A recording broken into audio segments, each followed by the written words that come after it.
La atención a la depresión forma parte de la labor cotidiana de cualquier psiquiatra y una parte importante de su trabajo.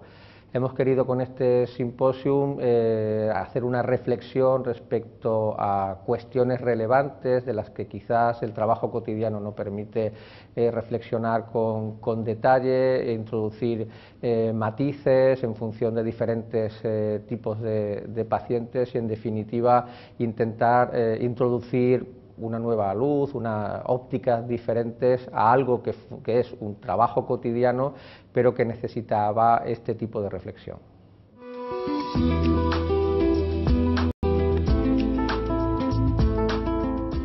Realmente la depresión, la enfermedad depresiva es uno de los trastornos más frecuentes, más prevalentes que afectan al ser humano. Quizás no tenga tanta fama como el cáncer o como el SIDA o como el Alzheimer, pero afecta a un número de personas en la población general muy alto. Por lo tanto, a nadie se le escapa en este momento en medicina que es un verdadero problema de salud pública, que además tiene implicaciones importantes en el funcionamiento del paciente, en su funcionamiento laboral, y que también puede tener mortalidad, y esa mortalidad viene dada por el suicidio.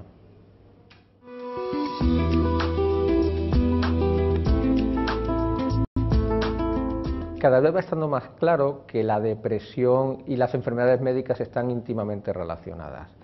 La frecuencia de depresión en muchas de las enfermedades médicas que puede padecer cualquier persona es más alta, pero también, por mecanismos que poco a poco se van dilucidando, la depresión puede predisponer a padecer enfermedades médicas que en ese momento quizás no hubieran aparecido o hubieran aparecido más tarde si no hubiera sido por la aparición de estos síntomas depresivos. Por lo tanto, la relación es estrecha y es importante no solamente desde el punto de vista de la psiquiatría, sino para cualquier médico que atienda pacientes en su contexto cotidiano.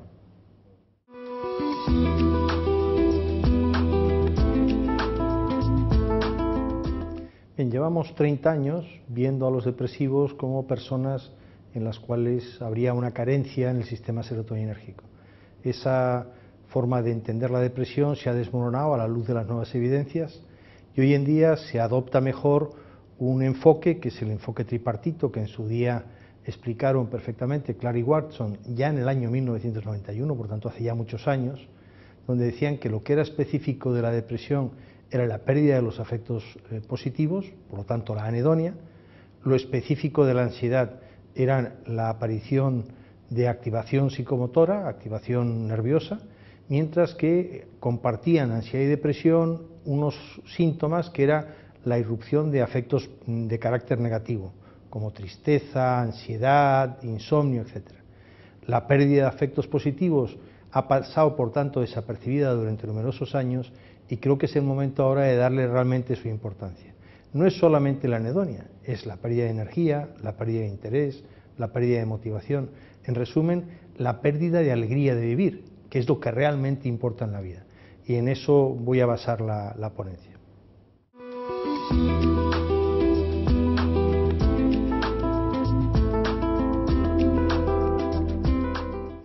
Bien, cuando se ha estudiado la anedonia, y estos son trabajos ya muy recientes, se ha visto que correlaciona sobre todo con una hipofunción dopaminérgica.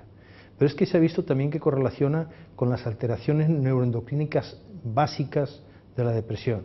El aumento del cortisol, el aumento del CRF, es decir, las señales de estrés. También correlaciona con el descenso del BDNF, que es uno de los factores neurotróficos importantes en la depresión, que además es la diana donde actúan los antidepresivos realmente.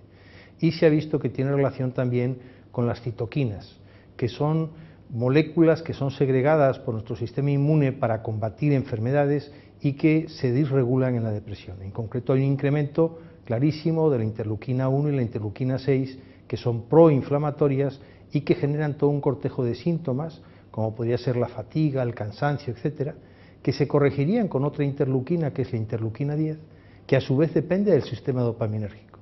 Por eso, bupropión es un fármaco que al actuar sobre el sistema dopaminérgico y noradrenérgico corrige todas estas disfunciones básicas. Y eso explica su acción, su potente acción antidepresiva.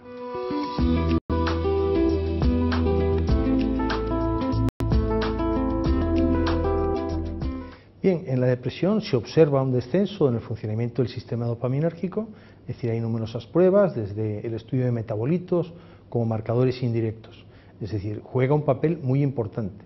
Más del 70% de los pacientes presentan anedonia como síntoma importante de la depresión y además es un síntoma residual frecuente cuando los pacientes son tratados solo con fármacos serotoninérgicos duales, es decir, es necesaria la acción dopaminérgica para que se contrarreste ese síntoma que yo insisto es el núcleo básico y además específico de la depresión.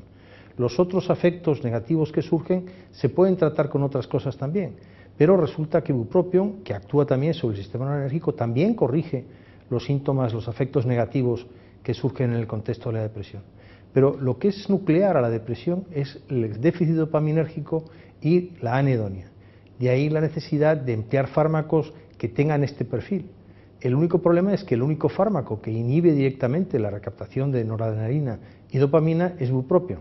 Hay otros fármacos con acción indirecta, pero el único que inhibe directamente la recaptación y por tanto aumenta la disponibilidad de dopamina es precisamente este fármaco bupropión.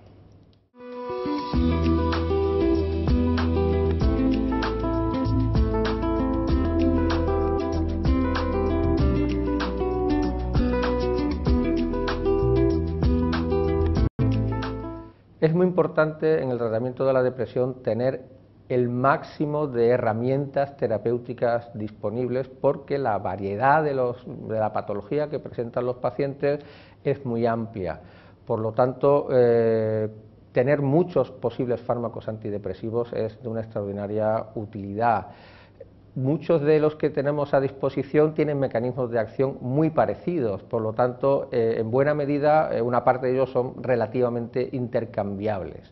Sin embargo, contar con antidepresivos que tienen mecanismos de acción más singulares nos ayuda a tratar con más eficacia determinados pacientes que solo responderían a esos tratamientos, pero también determinados síntomas en los que otros fármacos se quedan cortos o simplemente no los pueden tratar. En ese sentido, un medicamento como bupropión tiene una utilidad como monoterapia en una serie de pacientes, una serie amplia, y también tiene utilidad para mejorar síntomas que el tratamiento con otros fármacos no ha podido mejorar y por lo tanto de forma combinada la adición del fármaco puede hacerlo. Es dos fundamentales maneras de utilizar este fármaco.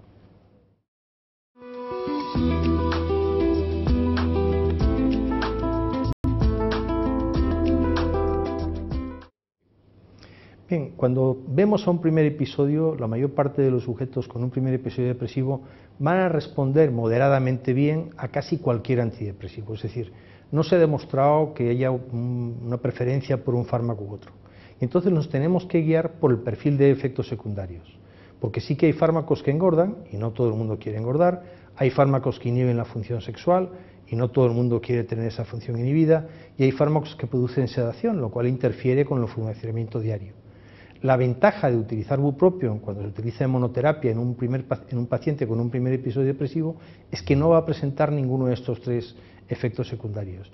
Y además puede, cuando se combina, corregir la disfunción sexual, que es frecuente que aparezca cuando se utilizan serotoninérgicos, o incluso el incremento del periodo QTc, que se incrementa, por ejemplo, con el uso de citalopram o escitalopram. Es decir, es un fármaco que corregiría los efectos secundarios de otros fármacos y de esa manera los complementaría cuando se utilizan combinadamente. Es decir, bupropión sería un fármaco para utilizar tanto en monoterapia como en combinación.